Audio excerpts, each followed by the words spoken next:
তো দুইটা বিষয় আনলেন, যে একটা হলো জুলাই যারা অভ্যুত্থান করেছে তাদের দায় মুক্তি, আর একটা হলো শেখ হাসিনার।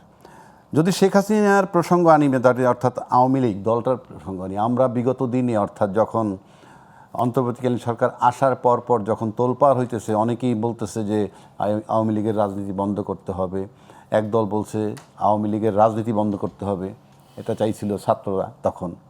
তখন কিন্তু আজকের যারা ক্ষমতায় তারা বলছিল কোনো রাজনৈতিক দল নিষিদ্ধ করার পক্ষপাতী আমরা নই।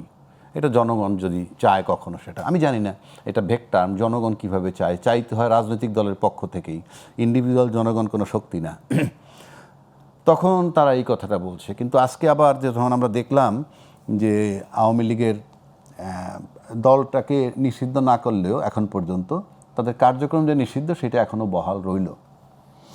এখন আপনি যদি গণতান্ত্রিক সরকারের দিকে তাকান, গণতন্ত্রের মূল্যায়নের দিকে তাকান, তাইলে যারা অপরাধী তাদের বিচার হইতে থাকবে, এবং যারা অপরাধী নয়, এমন যদি অপরাধী নয় আমরা কেমনে ধরবো? প্রাথমিকভাবে ধরতে পারেন যারা অন্তত তালিকাভুক্ত আসামি হয়েছে তাদেরকে আমরা যদি প্রাথমিকভাবে তো আসামি ধরি, এদেরকে বাদ দিয়ে আপনি তাদের রাজনীতি করার অধিকারটা যদি দেয় আজকে গণতান্ত্রিক সরকার, সেটা নিয়ে আমি বিরোধিতা করব না।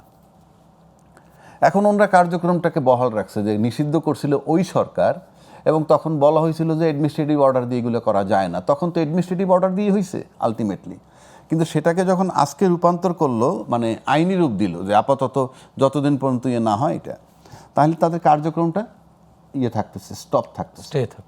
এখন এখানে একটা বিষয় আছে, আমার যেটা ভাবনার বিষয়, তাহলে কি এখন পর্যন্ত আমরা যতটুকু জানি, আজকে প্রায় 1.5 বছর গড়ায় 2 বছরের কাছাকাছি যাচ্ছি আমরা, এখন পর্যন্ত কিন্তু আমরা শুনি নাই যে আওয়ামী লীগের পক্ষ থেকে, কারণ শেখ হাসিনা যেহেতু এখনও কথা বলেন, ফোনে কথা বলেন, নানানভাবে যোগাযোগ হয়, আমি চোখে না দেখলেও বিশ্বাস করি, সেক্ষেত্রে আমরা এখনও শুনি নাই যে উনি কোনো ব্যক্তিরে ভারপ্রাপ্ত সভাপতি বানাইছেন কিংবা কাউকে দায়িত্ব দিছেন। আমি এমনও শুনছি যে শোনা কথা বলা ঠিক না, তারপরেও সোশ্যাল মিডিয়াগুলো আসে যে ফাইনালি শেখ রেহানার ছেলে পর্যন্ত নাকি গিয়ে দেখা করছিল, এবং তাকে প্রস্তাব দেওয়া হয়েছিল, কোন পক্ষ থেকে সেটা আমরা জানি না, কিন্তু উনি রাজি হননি অর্থাৎ দলের সভাপতি পদটা উনি এখনও ছাড়ছেন না।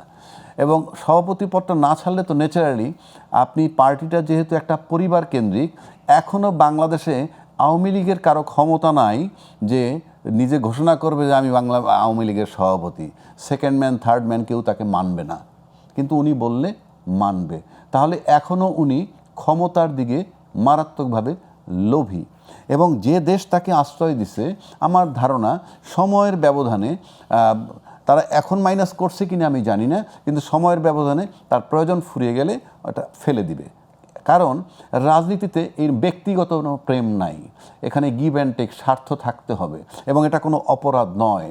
আমি আমার দেশ দেখব, প্রতিবেশী দেশ তার দেশ দেখবে, আমেরিকা তার দেশ দেখবে, চায়না তার দেশ দেখবে, বরং আমার দেশে বসে কেউ যদি অন্য দেশ দেখে, সে তাকে আমি চিনি বা না চিনি, আমি তাকে একটা কীটপতঙ্গের চেয়েও বেশি ঘৃণা করি।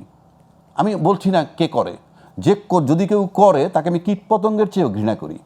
এখন আসেন, এই যে এত বড় একটা দল আমরা বলি আওয়ামী লীগ দল, তার এটা যখন নিষিদ্ধ করতে পারছে, তাহলে আমার প্রশ্ন যে আওয়ামী লীগ যে ক্ষমতাবান ছিল, কিংবা যাদের ব্লেসিংস তার উপরে বেশি ছিল, কিংবা যেই স্টেক হোল্ডাররা তাকে ভালোবাসতো, বা ভালোবাসতো মানে কাজের জন্য, তাদের কাছে তার প্রয়োজন ফুরিয়ে গেছে কিনা, 1, 2 বিকল্পকে কেউ জায়গাটা দখল করছে কিনা।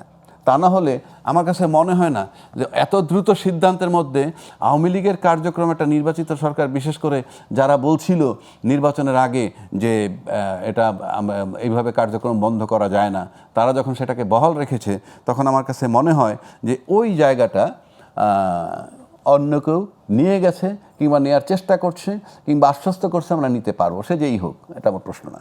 সেকেন্ড থিং হইল, যদি তাই হয় তাহলে কি লং রানে বাংলাদেশে এখন ভাবা হচ্ছে জামাত কিংবা এনসিপি তারাই বিরোধী দলে কেউ থাকবে? কারণ আওয়ামী লীগ আর দ্বিদলীয় শাসন, আমরা এই দুইটা দলই তো বড় দল, তো সেক্ষেত্রে এখন কি চিন্তাভাবনা এরকম হচ্ছে যে বিরোধী দল হিসাবে জামাত কিংবা এনসিপি? তা না হলে আপনি এত বড় দলটাকে কার্যক্রম নিষিদ্ধ করে দিলেন, উল্টা দিকে যদি আমরা দেখি, ওইদিকে আন্তর্জাতিক ট্রাইব্যুনাল যে আদালত, সেখান থেকে কিন্তু চিফ প্রসিকিউটর সরাই দিচ্ছেন, আগে যে ছিল সরাই দেওয়ার পর আমার বলতে হবে না ওটার হাল হকিকত কী, ওটা যে আগের চেয়ে 20 ভাগের 1 ভাগ ফর্মেও নাই এটা বোঝা যায়, তাহলে তাকেই বা আমি সরাবো কেন? সব কিছু মিলে একটা জটিল সমীকরণের দিকে যাচ্ছে বলে আমার কাছে ব্যক্তিগতভাবে মনে হয়। আর আজকে যদি আওয়ামী লীগ এই শেখ হাসিনার জন্য যদি পদ না ছাড়েন আর তার জন্য যদি তার দলের দুরবস্থা হয়, সেটার দায় শেখ হাসিনা নিজেই থাকবেন। এটাকে বলে লোভ মোহ। লোভ মোহ এমন পর্যায়ে গেছে যে সেখান থেকে সে ফিরে আসতেছে না। এইবার আসেন দায় মুক্তি।